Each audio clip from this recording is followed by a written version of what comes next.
give folks a chance to log on. The numbers are increasing.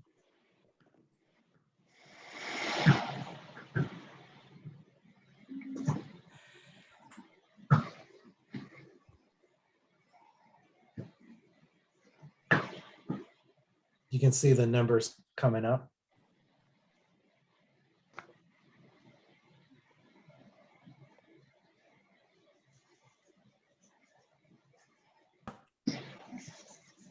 Okay, Brother Fergus, it's on you. All right. Good evening. My name is Will Fergus, and I am a 1986 graduate of the College of Liberal Arts and Sciences, and presently serve as a senior counsel with the United States Securities and Exchange Commission, where I have worked as an enforcement attorney and examinations attorney for the past 22 years.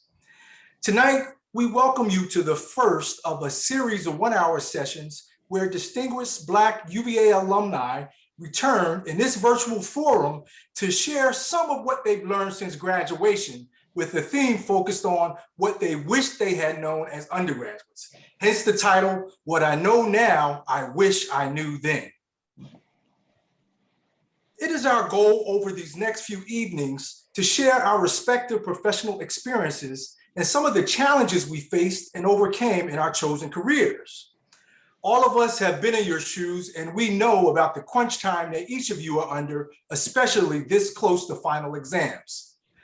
Tonight's session under the Omega Success Express banner is sponsored by the alumni of Omega Psi Phi fraternity who pledged at UVA's Lambda Zeta chapter as undergrads. Our objective is for you to come away with useful information to make you successful in whatever professional path you take. Our interview format will provide you with a lot of good information and advice. Each night, we will take on a different profession, with law being the focus of tonight's first session. Next, I'm going to introduce you to our distinguished panel, discuss the Q&A format that we intend to use, and lay down some basic ground rules for the evening. Throughout our discussion, I'll be reminding you to send us questions through our chat line. And I'm gonna let you know that these questions may be curated and potentially combined for the sake of brevity and clarity. So for now, let's meet our distinguished guests. First of all, let's all rise for the Honorable Cleo Elaine Powell.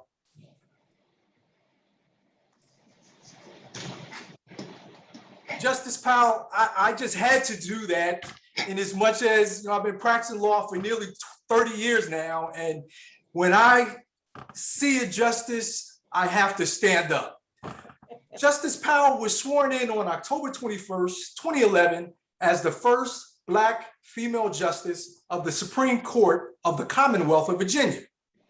Justice Powell has served at every level of the Virginia judiciary system and was honored in 2013 by the Library of Virginia as a distinguished Virginia woman in history.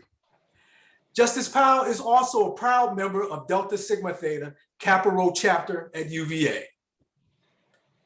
Next, we have Douglas Smith, class of 1985 and law graduate 2006. Mr. Smith is vice president in the Tech and Data Legal Group at Morgan Stanley, where his practice focuses on privacy and data security matters. Finally, we have Anthony Anuha. Mr. Anuha graduated in 2014 from UVA and is an associate at the Groom Law Group, specializing in a wide array of ERISA regulatory compliance issues. He also holds both his JD and MBA degrees from the College of William and Mary. Next, I would like each of our panelists to give our audience a short recap of their journey since graduating from the university, as well as their path since graduation. Justice Powell, if you will. Good evening, and thank you all for being here, and thanks for inviting me. I started out at a law firm in downtown Richmond, Hunton and Williams, one of the largest firms at the time on the East Coast, as a labor and employment lawyer. I spent 3 years at Hunton, 3.5 years at Hunton, moved on to the Office of Attorney General as a senior assistant in employment law, representing state agencies. About a 4.5 year stint there, moved on to Dominion, at the time Virginia Power. Spent a little over 3 years there, and we'll put a pin in that because we'll return to one of the questions where an interesting career shift took place at Dominion. I left Dominion, went on the General District Court bench in 1993, spent 6 years there, 8 years on the Circuit Court bench, 3 years on the Court of Appeals, and then was sworn in on the Supreme Court in 2011. So my entire litigation stint, my practice time as a lawyer was in employment law, representing management, and an interesting perspective for a Black female, perhaps. But it's all been good. It's been a good ride. You're muted, Will. Thank you, Justice Powell. Doug? I won't start with the space between college and law school, because that's too much time to discuss. But suffice to say, I took a substantial amount of time off between college and law school doing various things. Wound up going to law school in 2003 and finished in 2006 at UVA. Started my legal career at McGuire Woods in intellectual property, specifically the transactions group at McGuire Woods, doing trademark, copyright, and some contractual work in that space, but also focused on privacy, which was not something that that I anticipated practicing in when I started my legal career. But that eventually grew to become the dominant part of my practice at the firm, and ultimately led me to a position at Capital One as a privacy subject matter expert in 2011. And I stayed at Capital One for about 8.5 years in various roles as a privacy subject matter expert, and picked up expertise in other areas like payments and all the stuff we hated studying for the bar exam. And then moved actually into the business for a short period of time at Capital One, but then ultimately transferred to trade. And I am now an employee of Morgan Stanley as a result of E-Trade's acquisition by Morgan Stanley in the fall of last year. Thank you, Doug. Anthony, can you give us your perspective? Yeah, sure. So my story is a lot shorter than the other panelists, but I graduated from UVA in 2014. From there, I took a gap year, worked at a local law firm in Charlottesville, Virginia. So that was a litigation-based law firm, but I always knew that I was more interested in the transactional aspect of law. So I went on to William & Mary, where I received a dual degree in business and law. And so my focus was on business transactions and corporate law. So that was a 4-year stint, graduated in 2019, took the bar exam in 2019 as well, and currently stationed in DC, where I'm practicing at Groom Law Group. Thank you, Anthony. And again, throughout this evening, we're going to ask that if you have any questions for our panelists, you use our chat to submit those questions. And we'd like to present some of those questions to our panelists.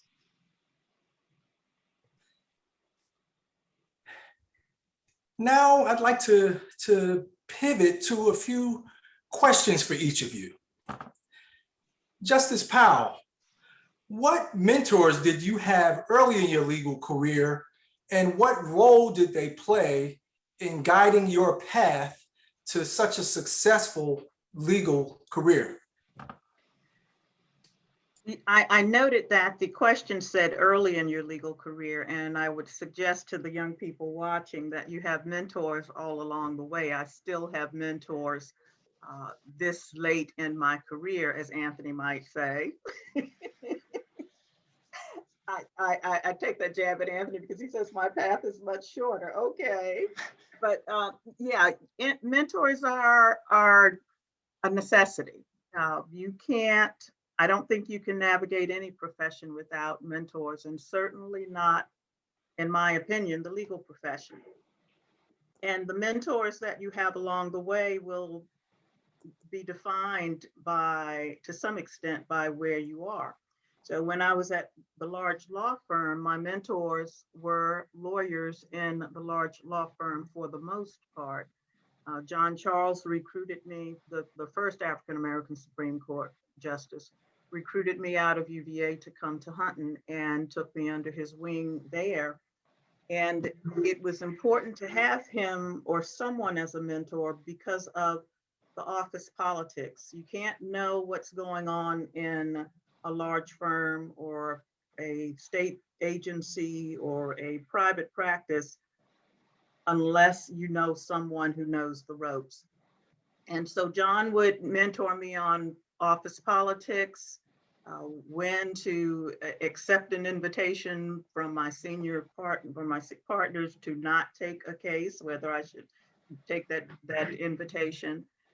John was there, and then I met another mentor, Roger Gregory, who is now on the Fourth Circuit Court of Appeals. And Roger was always there if I had a question, either about the law or about what was going on in the office or what the atmosphere in the office meant. I also, when I went to the AG's office, two of the incoming deputy attorney generals were also new to the staff because that level of staff changes. They were new to the staff, I was new to the staff. They were more mature lawyers. And so there I found myself under their wing. And at every stage I have had mentors, but there have been some consistent mentors along the way who were politicians, which no surprise, that's how I ended up where I am now. There was Gene Cunningham, a delegate, and of course Henry Marsh, and later on Donald McEachin. So there were political mentors along the way. Wherever you go, you have to have a mentor. They're going to be the people who can see around the corners and help you see around the corners. And that's going to be necessary if you're going to be successful in whatever journey you take. Thank you, Justice Powell. Doug, can you respond to that question? Yeah, absolutely. So, you know, I have a number of mentors as I embarked on this journey to become a lawyer, chief of which is my wife, who is an attorney when I went to law school. So I had the benefit of watching her throughout the early part of her career, what worked for her, what didn't. And then also just her support when I was in law school, because I was a full-time student. And so her support was essential and critical to my success. But in addition to that, I had a number of other sort of formal and informal mentors. I think because of when I went back and because of the circumstances that I was in when I went back, I needed people to give me candid advice about what I needed to do to be successful after law school. I knew what I wanted to do. I wanted to be in an intellectual property practice. You know, I wasn't prepared to move. And so I was going to be limited to the firms in Richmond, Virginia. And the firms in Richmond, Virginia are big firms, and they have, you know, certain standards that they want to meet and their associates to meet. So those mentors gave me some really sobering advice. And to put a fine point on it, you know, I was not the best student as an undergraduate. I made it into law school by the skin of my teeth, you know, and when I applied, it only was accepted at one law school, and that was the University of Richmond. And, you know, I was told, hey, look, you've got to perform at this level. You've got to achieve these things in order to be successful. And so, without that advice, I might have been a little bit less focused and a little bit unaware of exactly what I needed to do. And so I was able to achieve the goals that I had set for myself and others had said I needed to achieve, and eventually transferred to UVA to finish out my law school career. In practice, as Justice Powell said, mentors are essential. They help you see around corners. They help you avoid traps in practice. They help you identify, areas that you might consider that you may not have considered. In part, that's how I got into privacy, because that was not something I intended to practice, but by virtue of being in the group that I was in and the head of the group recognizing that someone needed to be the point person for privacy, I would probably not be where I am today. So, there's sometimes people, can direct you down a path that will ultimately benefit you, and you may not see it right away. But, those people that have given me that advice have really led me to where I am today, both at the firm, at Capital One, where I spent 8.5 years, and currently at Morgan Stanley. Without those folks in my corner, being honest with me, giving me good advice, I would not be where I am right now. Thank you, Douglas. Mr. Anuha, I'm going to tweak your question just a little bit. Can you discuss what was your initial inspiration to want to pursue the practice of law? Okay.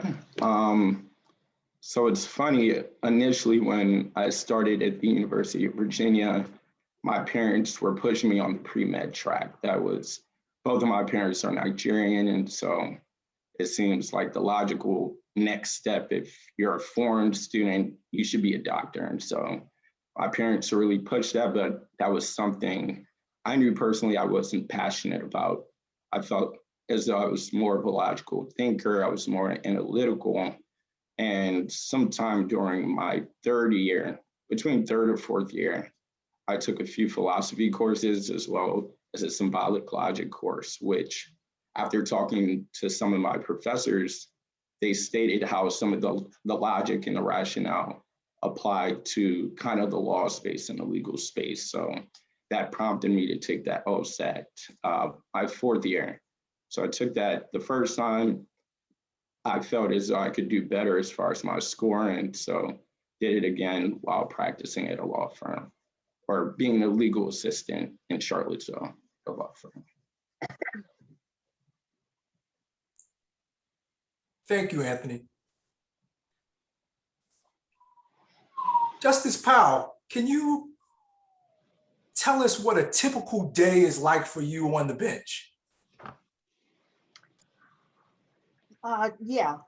Do you want that pre-COVID or currently?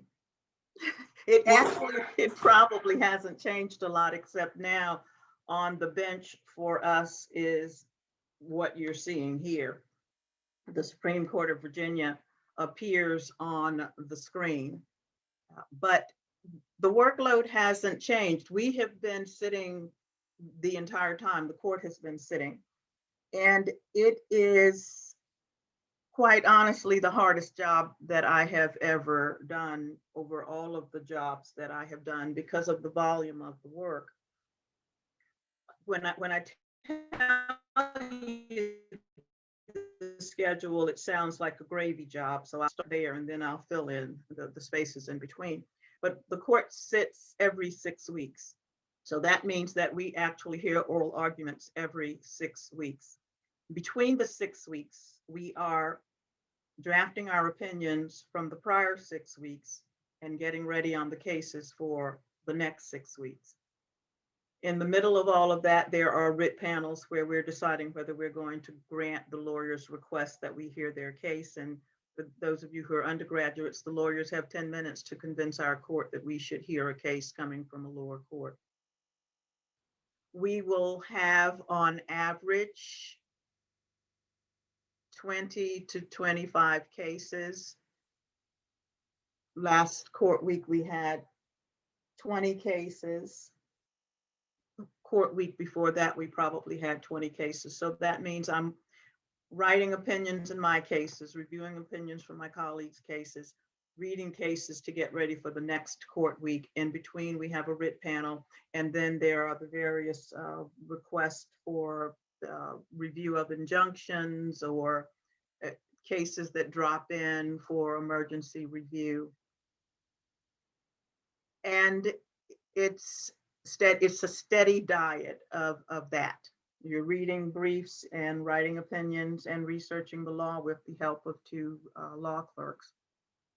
And so if you want to ask any questions about that, but it's a steady diet of reading and writing on an appellate bench. On a trial court bench, when I was on the trial court, it was pretty much go in at 8 o'clock, start hearing cases at 9 o'clock, leave the courthouse about 4 or 5 o'clock. And unless I had opinions to write in divorce cases or something else, I was done. But in this job, if I had not accepted the invitation to be on this call, I have briefs all around my floor because I'm working from home. So I would be reading briefs tonight. So thank you for the break. Glad to assist, Justice Powell. And I'd also like to add, I had the pleasure of serving as a judicial law clerk as my first job right out of law school. Wow. And I have to say that has left an indelible impression on me throughout my entire legal career. We talked about mentors early in your career. Well, that was my first job out of law school. And I have kept in touch with the judge that I clerked for all these years. And I had a very unique experience in as much as when I served as a law clerk, both the judge and I were new to the position because he had just got appointed by the New Jersey Supreme Court as a criminal trial judge. And here I am, fresh out of law school, wet behind the ears, not knowing anything, but yet and still having to provide proper judicial clerk duties to inform him on how he should review both sides of the legal theories presented. And Justice Powell, I have to say, that was an incredible experience. And as far as mentorship goes, that was by far the best mentorship and internship I could ever have had. So I would hope that you've had similar experiences with your law clerks. And I'd also ask for you if you could just give us a little taste of what some of the law clerks that you've had over the years are doing today, just generally. Yes. One law clerk works locally here in an all-purpose firm. They're general practitioners. They do just about anything. My very best law clerk in the whole wide world, second to one of my current law clerks, they're all wonderful people actually, has her own practice in trust and estates work down in Williamsburg. One law clerk worked in like the second level of the ACLU here in Richmond. Law clerks go everywhere because the experience is so rich for them, especially at the Supreme Court level. They get to touch every area of the law and get a little bit of experience, and they get to see good lawyers practicing law, and so they know that they can emulate that. So anyone who's going to law school, if you have the chance to be a law clerk, I would highly, highly recommend that you do that. I was not a law clerk, one of the things that I did not know then is that there were such things as law clerks, really did not have that base of information, and so did not pursue that. But yes,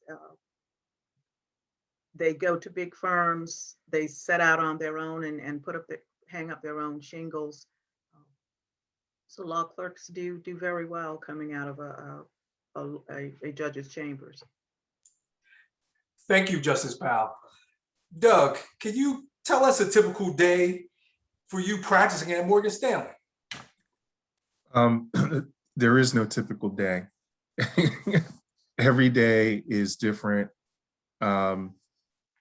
Morgan Stanley has an unfortunate name. It's called Meeting Stanley, because all you do is meet all day long in half-hour increments. And then when the day is over, you can actually get to your work. But on a serious note, I mean, it is different every single day. I could be, you know, I'll just take today for an example. I started my day at 8:30 on a call with folks from all over the world, in Asia, in the UK, and here in the US, talking about legal developments in the privacy space in all of those regions. Transitioned later in the morning to a discussion about a regulatory change management process for privacy laws, where we determine how we are going to communicate to the business about pending legislation and newly enacted legislation or promulgated regulations. You know, how do we communicate that to the business, and how do we work with the business to determine the impact and develop what are called controls, which you use to make sure you're actually doing what the law says that you do. Then after that was a diversity and inclusion meeting for the company, talking about initiatives in that space, one of which actually was a panel for Howard University Law School that I moderated. In the afternoon, there were other calls to discuss an ongoing acquisition that I'm involved in, evaluating and doing due diligence from a privacy perspective, another business initiative that has some privacy implications. You know, I'm also at the moment reviewing a massive compliance manual to determine what the gaps are between Morgan Stanley's compliance manual and our compliance manual. So it runs the gamut. And in between all of the meetings, there are phone calls, there are instant messages, there are text messages. It can be daunting because you have so many things, you know, competing for your time and attention. But that's also what makes it exciting too. Thank you, Doug. Anthony, can you share your perspective on what you do in the office? Yeah, so my day sounds similar to Doug's day. You never know what you're going to get. So one day I may just be going through a contract review.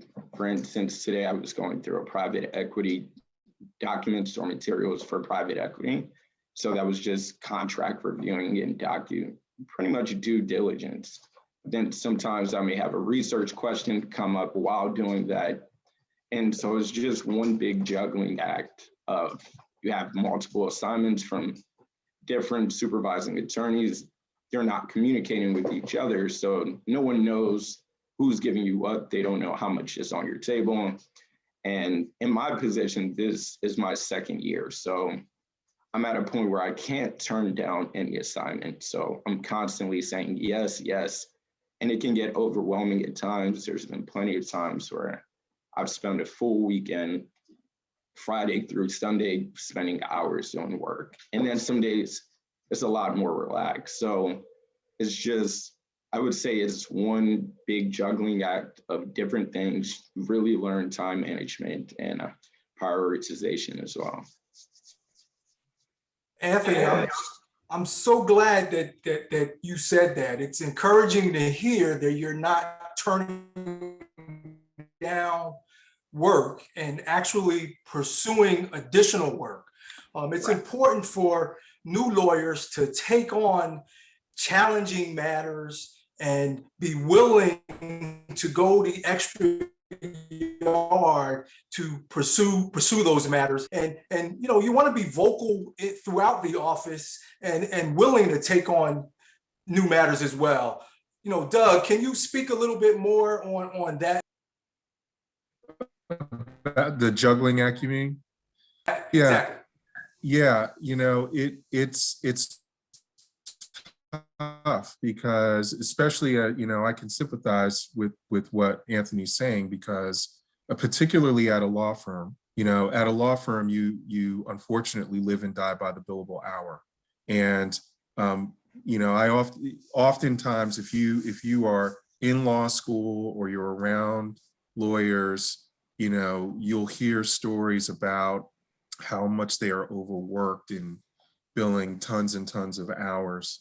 And that's a nightmare scenario, most definitely. But I would argue that the even worse scenario is when you're not working, when you don't have enough work, because your metric, again, for performance at a law firm is your billable hour target, typically like 2,000 hours a year. And if you don't hit that, there are going to be questions.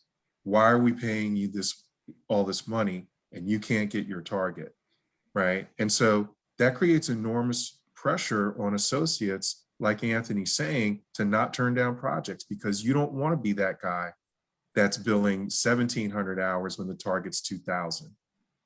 You know, that again, you know, the billable hour, no one likes it, but it is an objective measure.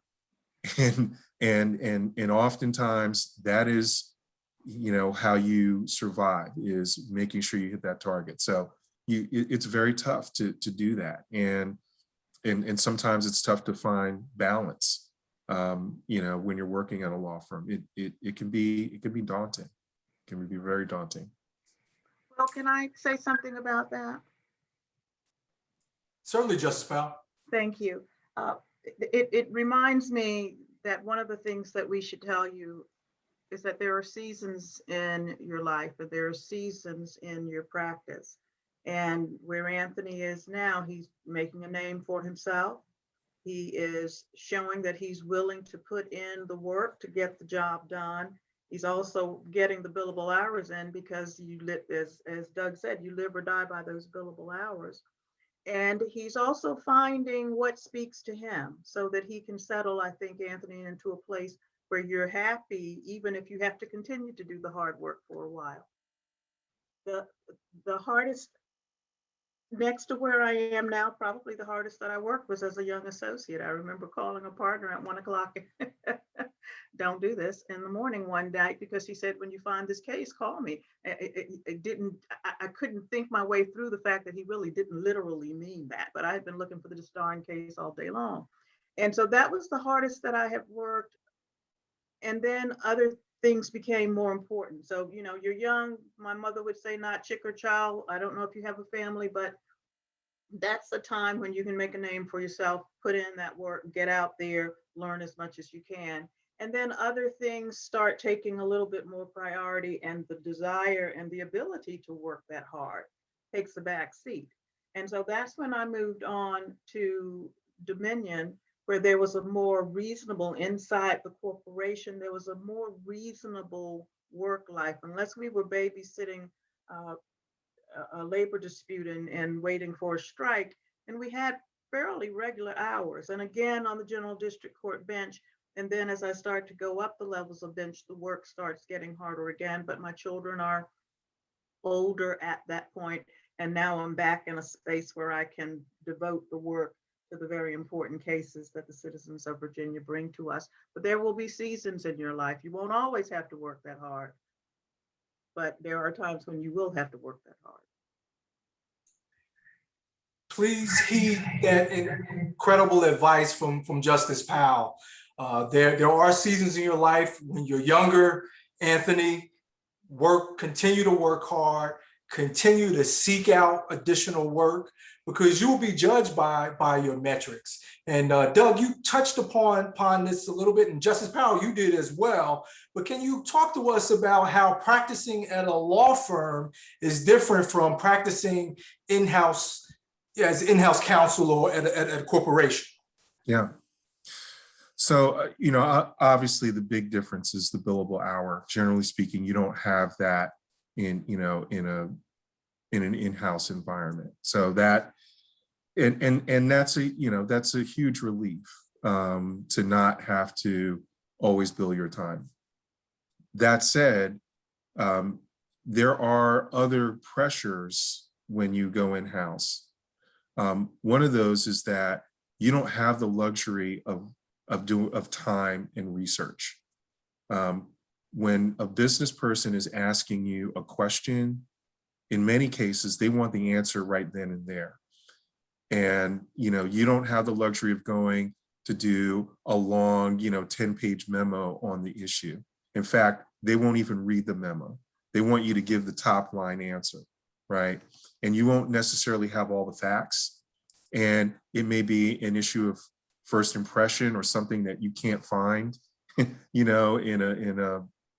a case or a law review article. And so in many cases, you're faced with having to make a risk-based decision, or allowing the business to make a risk-based decision based on the best guidance you can give, which may not be perfect, but it's something that is required for the business to operate. And that's really hard to get used to, when a business decision hinges on something that you've got to deliver in terms of advice, and you don't necessarily have the perfect answer. That's a lot of responsibility to shoulder. So that part of it is tough. I think the other part of it is that, again, with a billable hour, you've got an objective measurement of performance. In-house, you don't necessarily have that.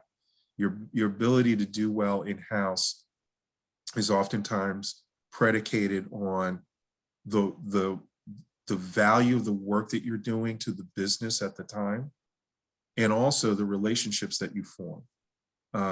Justice Powell said earlier that, and we've all said that mentors are important, and they are, but there's another category of people that's extremely important in-house.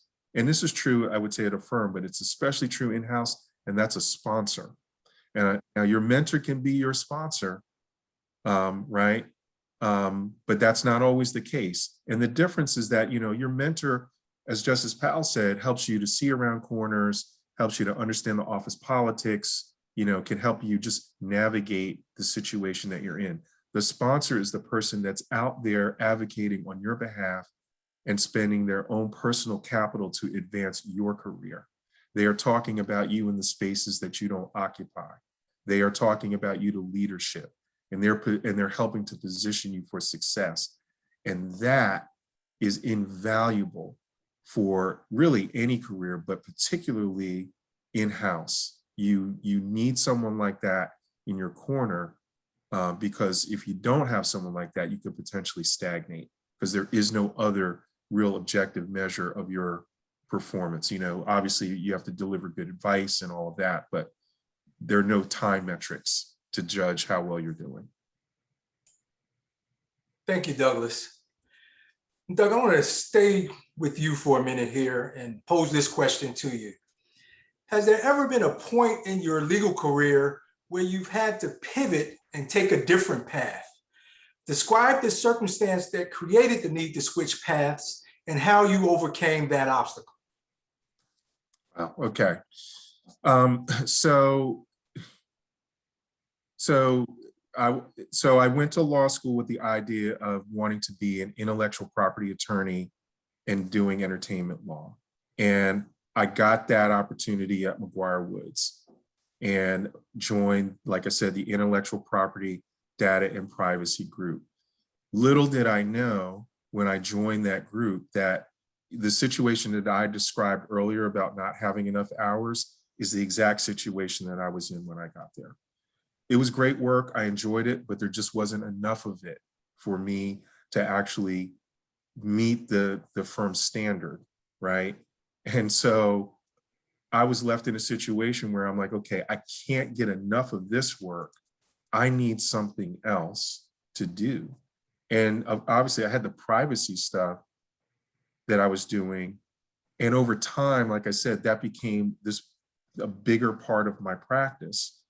And 4 years in, when you work for a law firm, you have to kind of decide at a critical point in your time at a firm whether you think you can actually make partner there, right?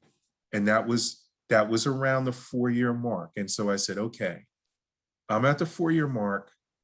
I haven't met the billable hour standard, but maybe one time in that 4-year period. And if I'm going to make partner, I have got to do something over the next 4 years that can erase sort of that you know, that history. And so I said, privacy, that's it. Privacy is it.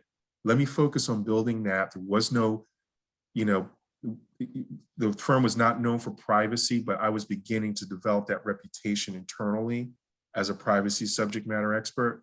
And so I said, and I talked to a partner about this. I said, you know, I really think that as much as I love this IP work, this is really the emerging area. I should focus on this. He said, I think you're absolutely right. And 3 months after that, I got an opportunity to go in-house at Capital One to be the privacy subject matter expert. And that launched me on the career path that I'm on today. And, you know, I will tell you that of the practice areas that are hot right now, privacy is like at the top of the list. So a decision that I made 10 years ago is now reaping benefits. I had to pivot from something that I really wanted to do. And I still love that. I still love IP. But, you know, I had to understand that for me to be successful in that space, enrichment was going to be very, very difficult. I would have had to move to New York or LA or some other place, and I wasn't prepared to do that. So privacy was a thing. I pivoted. I took the in-house role, and it was easily the best decision that I've made in my career to go down that path, because it's created opportunities that are just almost limitless. I feel incredibly blessed to have made that decision. Thank you, Douglas. I wanted to share a similar experience that I had in terms of making a pivot. At about my 7-year point, I was at a small New Jersey law firm made up of about 10 attorneys, 3 partners, and 7 associates. And the 3 partners decided that, you know, look, we've been practicing about 30 years. We're gonna disband the firm, split up the profits, and all you 7 associates, you all need to find new jobs. Well, I had to pivot, and that pivot turned into a cross-country move for me. You know, I'm a native Newark, New Jersey guy, based on the East Coast, and that pivot caused me to make the move to Dallas, Texas, where I've lived for the past 20-something years.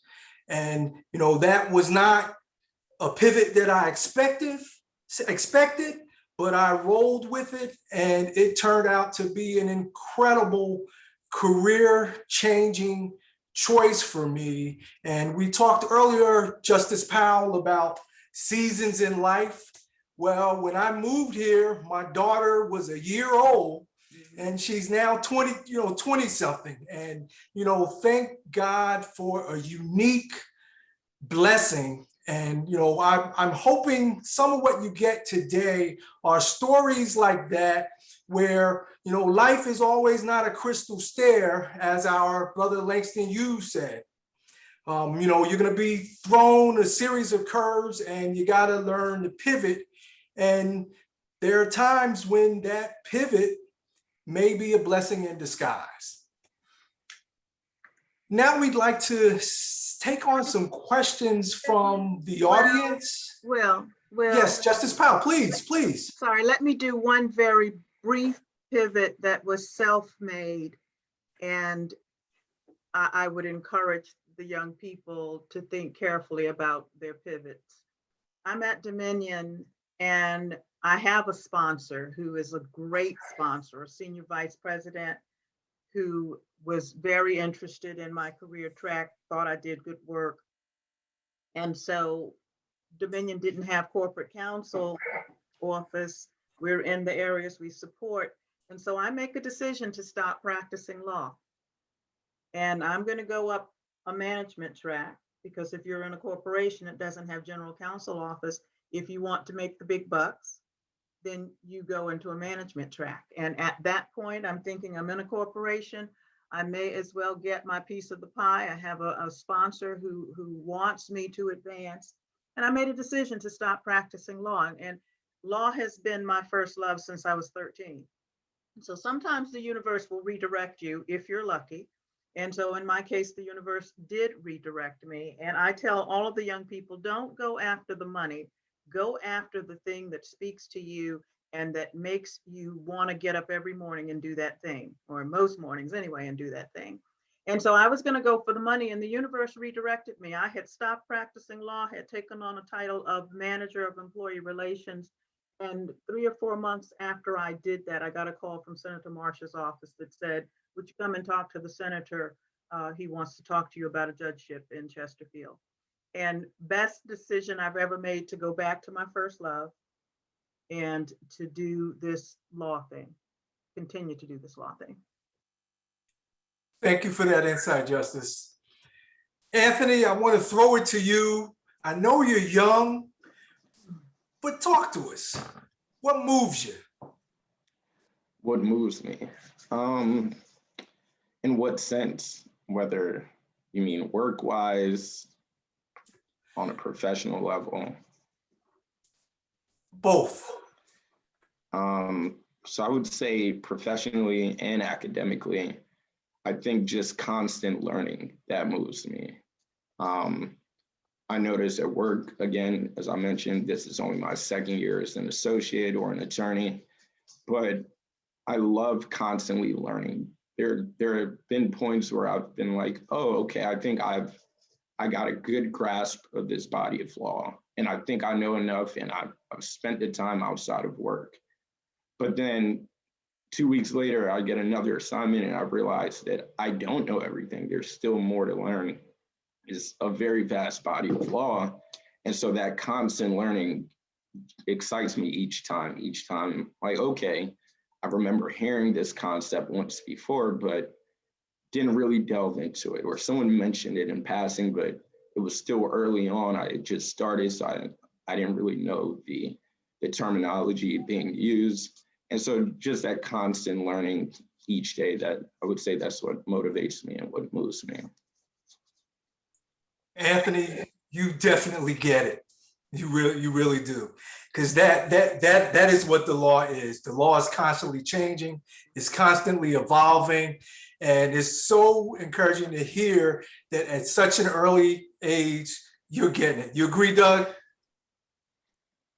Totally agree. I mean, that's the right approach because, you know, as Anthony said, you're always learning. It doesn't matter what practice area you're in. I mean, there's always something new to learn, always a new, you know, a new interpretation of the law, a new law that you've got to implement. The learning never stops. So, you know, if you're a fan of, the continual process of educating yourself, of learning, it's the right career for you because you will never stop learning. You will never know it all. You just won't. Justice Powell, do you have anything to add to that? Just that, and you can learn something from everyone you come in contact with. Anthony is in a learning mode, and he's learning from more senior attorneys, but he's also learning something from the admin staff. In a judicial arena, the clerk's office knows more about everything that's going on from an administrative standpoint than I would ever know. The sheriff's office knows more about security than I would ever know. And so I could not afford and never would have walked in there with the attitude of, I'm the judge, I'm the justice, it's my way or no way. We learn something from everyone every day. And you take that opportunity because it is a constant learning process. Thank you, Justice Powell. Doug, knowing what you know after your years of practice, what advice would you give to your law school self?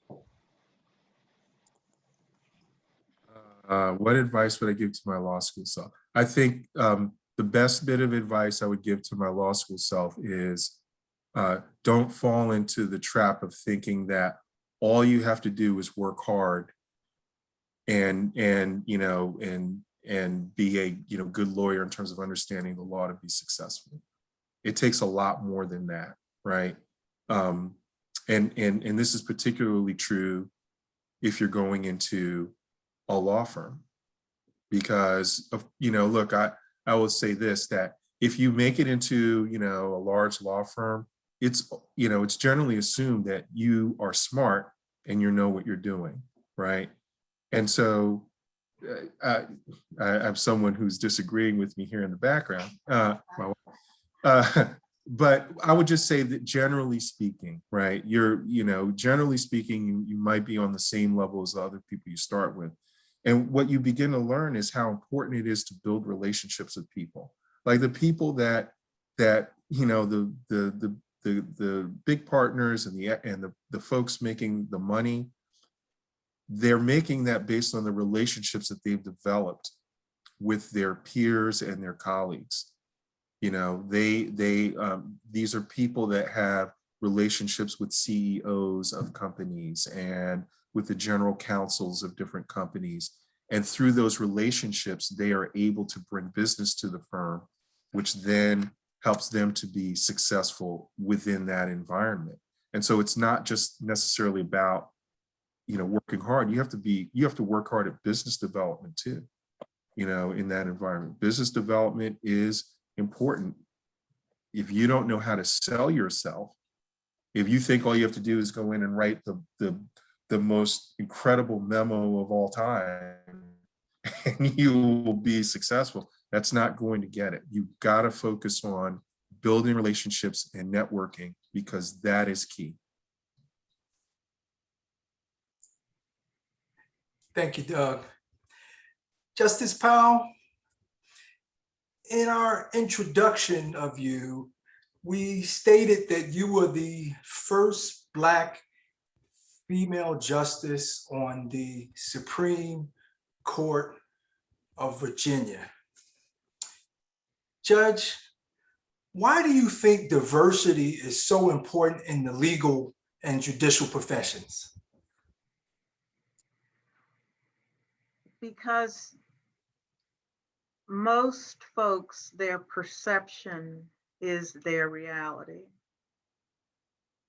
Whether it is factually, provably true or not, their perception is their reality. And so we're living in a very diverse world where diverse people are coming through our judicial systems. They're coming into our courtrooms every day. And in most cases, someone is going to win and someone is going to lose. And sometimes the only reason that a litigant might think that he or she lost was because justice was truly not blind, justice was peaking. And so the perception of justice, and justice may very well, and I pray every day that it is being done in the courtrooms across Virginia, and I believe that most of my colleagues are working hard to make that happen. But again, the perception when there's a win and a loss is that perhaps there was something else going on. And I think that one of the ways that we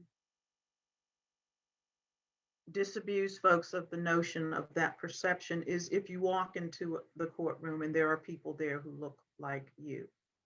If you walk into the courtroom and there is perhaps a judge or a bailiff or a clerk or perhaps all three who look like you. And I think that helps with the perception of justice. You may still lose, but I think your perception of the situation may change. And I also have noticed from being on a multi-person court that our backgrounds and who we are sometimes shapes how we read the law. And it's not an artificial read. It is an honest read of the law. If we're doing a case and statutory construction is involved, and I'm reading the same words on the page as my colleague, and we're both saying this statute means something entirely different. And so the beauty of having diverse people in the room is that we can hopefully come to some consensus as to what this means, and an honest consensus as to what this means. But if you don't have diversity in the room and you have all people who are thinking the same way, then I think we run the risk that justice might miss the point sometimes. And so it is immensely important that everyone be at the table, that everyone be at the bar of justice if we want justice to not only appear to be just, but to also be just, but to in reality be just. Thank you, Justice Powell.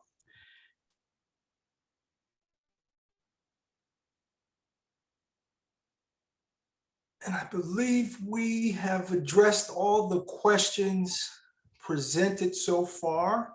If there are any more questions, please feel free to submit them. And now I'd ask Doug if you could just give us some of your final thoughts here in a minute or so, to our audience. Thank you, Doug. Yeah, I would just say that, and Will, there are some questions in the Q&A section as well. So I don't know if you want to address those.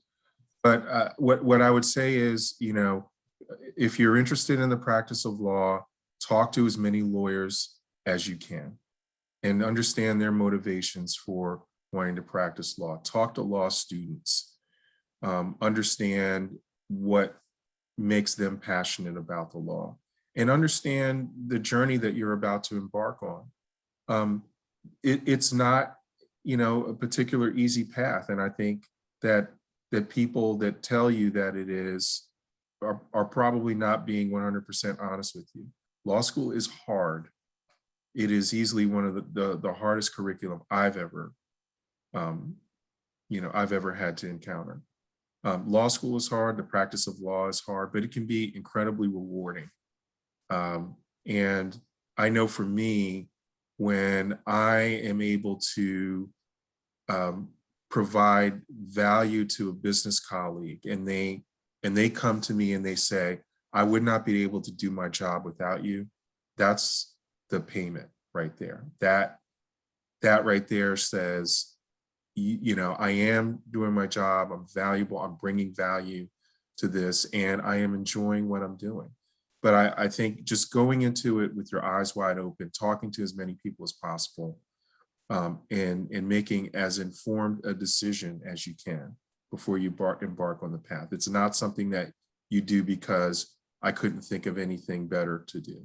This is not the profession for that. Thank you, Doug. And Marvin, if you could read those questions. I'm not seeing the questions from the audience on my feed. If you can go ahead and chime in to pose those questions to our panel, I'd greatly appreciate it. For some reason, I'm not seeing any of the questions. Okay, well, you can hear me now.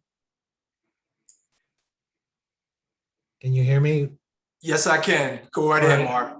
All right, so we have a question from Maya. Mr. Smith, in what ways did you seek to build your experience within cybersecurity, privacy, and IT sector without having direct education on those technical topics? Do you think a technical background is beneficial or not necessarily necessary to thrive in that space? Well, I'll take the last question. I think it's beneficial, but it's not necessary. As a lawyer, you're charged with learning new topics all the time. I mean, that is what we have been saying, right? So, if you're faced with a new issue in an area that you've not encountered before, then you have to go learn it. You've got to go ask the experts and try to get as much information as you can about the topic. For cybersecurity and privacy in particular, that's an example of an area of the law I really knew nothing about when I joined my firm. And so I had to learn it. I had to learn the areas of law that were important to the clients that I was advising.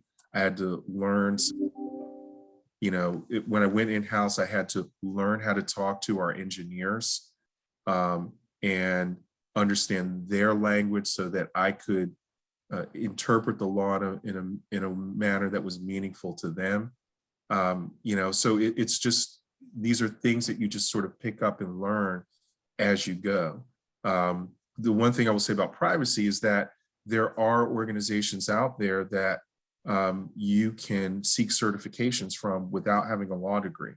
The International Association of Privacy Professionals is one of those organizations. You can get a certification from them, and you do not need to, you don't have to be a lawyer.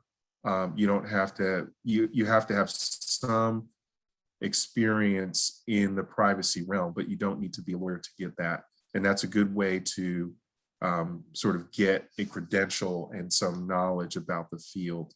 But the other way is just, again, interviewing people in the areas that you're interested in, right? Going to conferences, going to panel discussions, and just picking up information that way. So there's no particular program in undergraduate, in your undergraduate years that you have to follow the practice in that space. Hey, Will, I posted the next question in the chat for you if you want to go ahead and read that one. Thank you, Marvin. For someone who wants to pursue a career in the United Nations and other international diplomatic organizations, would you suggest a background in law would be a suitable way to enter such organizations?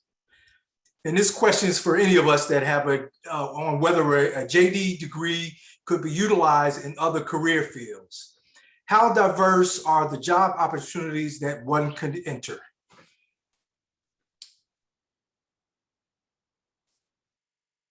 I think I'll take a stab at this. My suggestion on that would be to closely monitor USA Jobs, the federal website. They constantly have positions available in the federal sector. Where I work, the United States Securities and Exchange Commission, our positions are posted on that website. And in my opinion, it is definitely beneficial in having a law degree and working for any of the federal agencies, including pursuing a career in the United Nations. It's important to have a law degree as well as a focus in international business or something along those lines. I think that would set you up in a way that would open up numerous opportunities for you. Anthony, I believe there's a question for you. Can you see that one?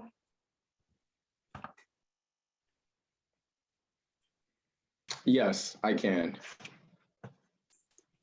Okay, I'm going to read it to you. Can you describe your experience in pursuing an MBA and JD simultaneously? Would you recommend this route for someone wishing to obtain both graduate degrees? So it's funny, earlier we were discussing pivots, and doing the JD MBA program was sort of a pivot for me. I know, again, we also spoke on mentors, and Doug Smith, as well as Will, they were both mentors for me at different points in time during the law journey. But I remember talking to Doug, letting him know how my grades went my first semester. And they weren't I didn't do as well as I wanted, but I also know I came to law school with the kind of goal of practicing business law. And so I was debating the JD MBA approach. Eventually, I thought to myself, perhaps I need a break from law school just to kind of reflect on things that went well and things that didn't, and also put my mind in a business kind of space as well, and hopefully make myself marketable enough to then get some of the law opportunities I wanted post-graduation. So I would say the JD MBA experience as a whole was, it was challenging because in law school, your grade is based on one exam. But compared to business school, you have multiple assignments and different things that are due every few days. And to me, coming from law school, it felt like busy work. There was always something going on. There were always meetings and team meetings and projects. But funny enough, those are things that I'm currently doing right now as I'm working as an attorney now. So I would say business school helped bolster some of that relationship building skills as well as team-oriented skills. So I would say a JD MBA, I personally don't think it's for everyone. I know I came in with a business bent to the type of law that I wanted to practice, so I thought it was appropriate. But yeah, I think you have to just weigh out the options for you at that time. When that time comes, weigh out the pros and weigh out the cons, because yeah, I think it was beneficial, and I think it helped me land the job that I have at the moment. But also that decision comes with costs like student loans and debt. So that's extra money that you may have subsidized by a scholarship or you may not. So there are a lot of factors to consider. Thank you, Anthony. And I believe we're going to start to conclude now. We're running a little bit behind schedule, and I apologize for that. Justice Powell, we'd like to have you offer us just some final thoughts to our audience. I personally would love for all of you to go to law school. I think that law is one of the most amazing careers that one can have. We're the ones who hopefully bring justice to some unjust situations, whether you're writing a will or doing a zoning or handling a criminal case. I think it is an amazing career where we all seek to uphold the rule of law. But my final word of advice to each of you is don't be afraid to step out of your comfort zone and to try something new, to learn something new, and to always be the most prepared you that you can be. Thank you again, Justice Powell, Anthony, and Doug, for sharing your time with us. The brothers and alumni of Omega Psi Phi Fraternity, Lambda Zeta Chapter, wish to thank the Office of Fraternity and Sorority Affairs and the Office of Afro-American Affairs for their assistance in bringing you tonight's program. We encourage you to join us for the remainder of our Omega Success Express events over the next 2 evenings, beginning with tomorrow night's session, focusing on careers in finance, and finally, Thursday night session, which will address careers in medicine. We ask you to pass along invitations for our next sessions to anyone interested to facilitate them registering in advance. The details for these upcoming events are available in the link below. In closing, in the words of poet Maya Angelou, I've learned that people will forget what you said, people will forget what you did, but people will never forget how you made them feel. I sincerely hope that our session made you feel inspired to pursue a career in the law.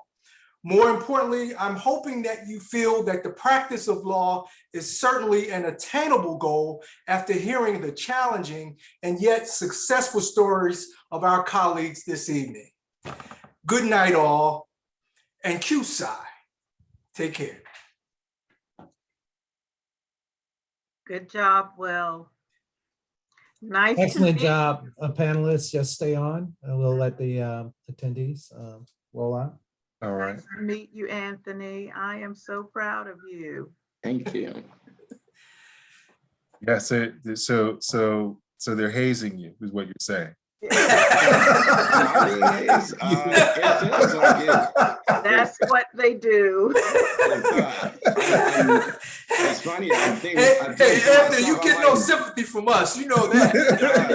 It's funny. I think to myself, I'm Hey, like, before y'all go too off, let me turn off the recording. Okay.